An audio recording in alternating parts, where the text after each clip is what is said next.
الغريب ان الدكتور محمد مرسي قبل الثوره كما جرت العاده طبعا غير الدكتور محمد مرسي بعد الثوره. الرئيس مرسي اللي قبل الثوره بسنين كان شايف ان الامه تئن.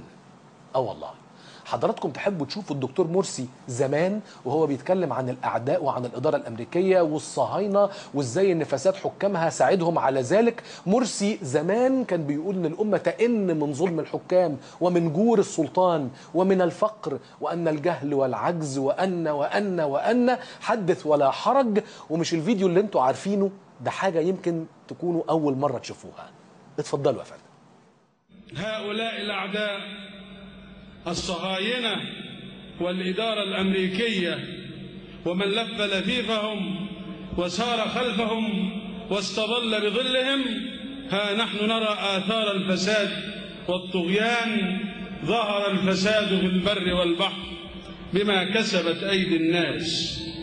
طغى الأعداء وتجبروا، وساعدهم على ذلك ضعف الأمة بتفككها وتشرذمها وقلة حيلتها وفساد حكامها وتهميش دور علمائها وتغييب هويتها ومحاولات الضغط المستمرة على المخلصين من أبنائها ليسيروا مع الهمل. ولذلك كانت جراح الأمة فلسطين والعراق وغيرهما. الأمة تئن من ظلم الحكام ومن جور السلطان، من قانون الطوارئ.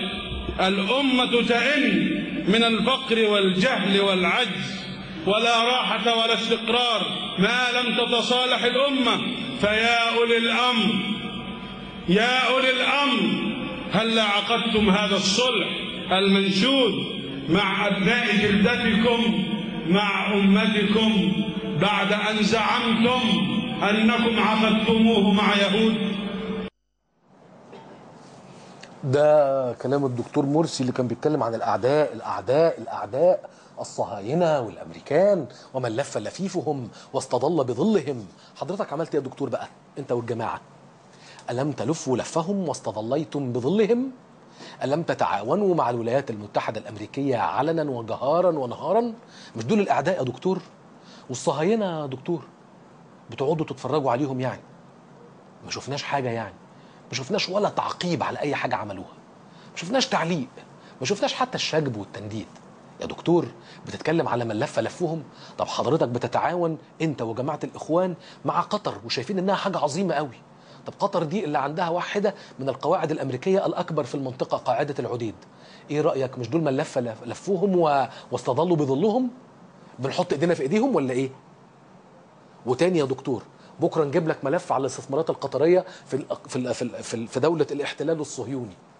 هتعمل ايه يا دكتور؟ تقطع العلاقه مع قطر ولا تقول لهم انا اسف ارفض التعاون ومش عاوز فلوسكم خدوها؟ الله الغني يا عم.